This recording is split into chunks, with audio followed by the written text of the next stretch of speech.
ఇంకెన్ని రోజులు ఉంది? ఇవాళ ఆదివారం, మధ్యలో సోమవారం, 4వ తారీఖు నాడు 11 గంటలకి మీ సినిమా అయిపోద్ది. మీరు రెడీగా ఉండండి. మీరు ఇక మీ చేతిలో పేపర్ ఉందని చెప్పేసి ఇష్టం వచ్చినట్టు వార్తలు రాస్తారు. మేము ఆల్రెడీ ప్రెస్ కౌన్సిల్కి ఫిర్యాదు చేశాం ఈ వార్త మీద. అదొక పెద్ద రోత పత్రిక, తప్పుడు పత్రిక, అది అవినీతి పుత్రిక. అది దాని సంగతి తెలుస్తాం. రేపు గవర్నమెంట్ మా చేతికి వస్తుంది. వచ్చిన తర్వాత దీనికి ఎన్ని వేల కోట్ల రూపాయలు యాడ్లు ఇచ్చారు, వాలంటీర్లకి సాక్షి పేపరు ఎలాగా చేసి గవర్నమెంట్ డబ్బులతో కొనిపించారు. ఢిల్లీ కోర్టులో కేసు ఉంది, అది జడ్జిమెంట్ కూడా వచ్చింది దాని మీద. ఇవన్నీ కూడా లాగుతాం, ఏం వదిలిపెట్టేదేం లేదు. రెడీగా ఉండాలా. ఇంకా మీ సునకానందం 2 రోజులు ఎవరినో పెట్టుకొని సర్వే చేయించుకున్నారుగా, 2-3 పెయిడ్ ఛానల్స్తో. దాంట్లోనే ఆనందపడతా ఉండండి. మీరు మేము చేసే పని మేము చేస్తున్నాం. ప్రజలు ఆల్రెడీ తీర్పు ఇచ్చేశారు. మీ నియంతృత్వానికి, మీ అరాచకానికి, మీ అవినీతికి, మీ మోసాలకి ఆల్రెడీ ఇచ్చేశారు. అదేం ప్రాబ్లం లేదు. కాకపోతే ఇక చేతిలో పేపర్ ఉంది కదా, లాయర్లు ఉన్నారు కదా అని చెప్పేసి తప్పుడు కేసులు పెడితే పరువు నష్టం దావా వేస్తాం. చంద్రబాబు నాయుడు గారిని తక్షణం అరెస్ట్ చేయాలని చెప్పి రాసినందుకు ఆ చిట్టం వెంకటరెడ్డిని, ఈ పేపరు ఎడిటర్ని, దీనికి సంబంధించినటువంటి చైర్మన్ ఎవరు ఉన్నారో వాళ్ళందరిని లాగుతాం. చంద్రబాబు నాయుడు గారిని అరెస్ట్ చేస్తారా? ఏం చేశాడు ఆయన అరెస్ట్ చేయడానికి? కాబట్టి రెడీగా ఉండండి మీరు. అంతేకాకుండా వీళ్ళు అంటారు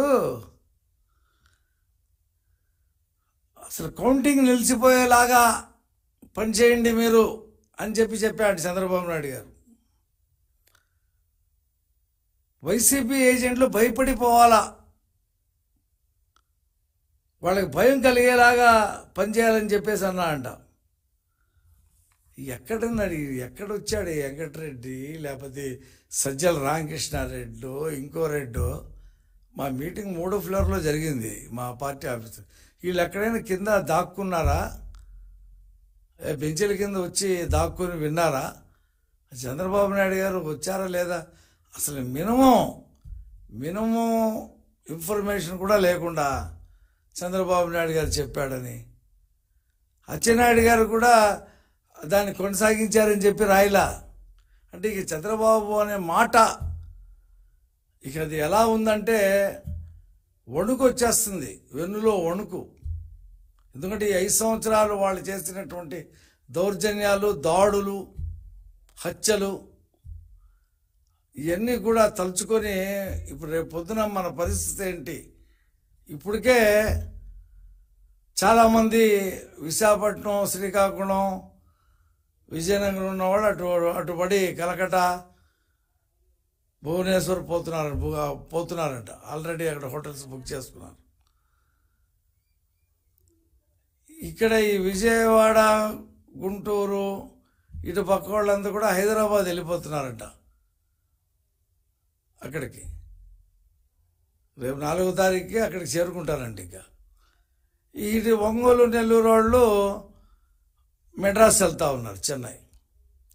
ఇక అనంతపురం, కర్నూలు, కడప వాళ్ళు అటు బెంగళూరు పోతున్నారు.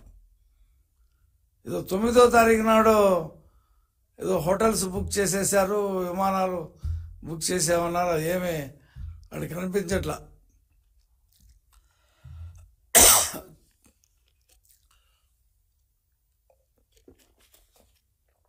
తొమ్మిదో తారీఖు నాడు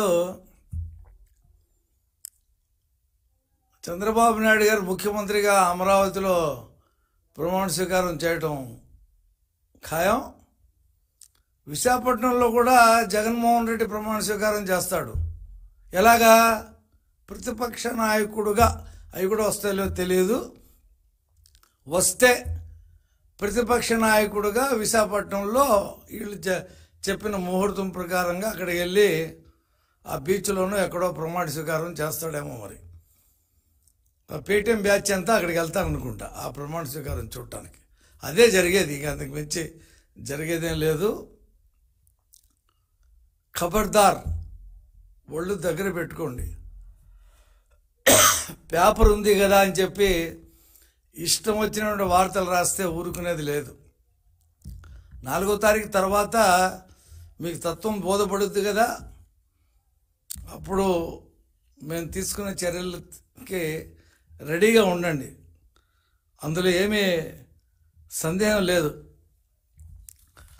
రెండోది ఏంటంటే, ఆల్రెడీ దీని మీద మల్లాది విష్ణు గారు ఎన్నికల అధికారికి ఫిర్యాదు కూడా చేశారంట.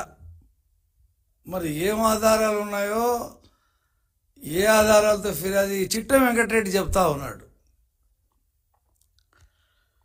మొత్తం ఏ ఆధారం, నేను డిమాండ్ చేస్తా ఉన్నా, చంద్రబాబు నాయుడు గారు మా పార్టీ ఏజెంట్లతో, చీఫ్ ఏజెంట్లతో సమావేశంలో పాల్గొన్నట్టు కానీ, మాట్లాడినట్టు కానీ, ఒక వీడియో కానీ, ఒక ఫోటో కానీ, లేదా ఏదైనా పేపర్లో ఫోటో పడినట్టు కానీ చూపిస్తే చిట్టం వెంకటరెడ్డికి సవాల్ చేస్తాను, చూపించను. మీ పేపరే ఆ రోజు ఎందుకు రాయలేదు? మీ పేపర్లోనే ఆ వార్త వచ్చుగా. అంటే ప్రతిదానికి కౌంటర్, ప్రతిదానికి చేతిలో అధికారం ఉంది కదా, పోలీసులు ఉన్నారు కదా, డబ్బు ఉంది కదా అని ఇన్నాళ్ళు ప్రతిదానికి. ఇప్పుడు కూడా నిన్నటి వరకు పోలీసులను వాడుకున్నారు, ఇవాళ పోలీసులను విమర్శిస్తూ ఉన్నారు. ఎన్నికల అధికారి మీద, ఎన్నికల సంఘం మీద మాట్లాడటం. ఎన్నికల సంఘానికి మేము కూడా చెప్తాం, ఈ తప్పుడు వార్తలు రాస్తున్నారు దీని మీద అని చెప్పేసి. సజ్జలదే క్లియర్గా మేము వీడియోతో పాటు ఇచ్చాం.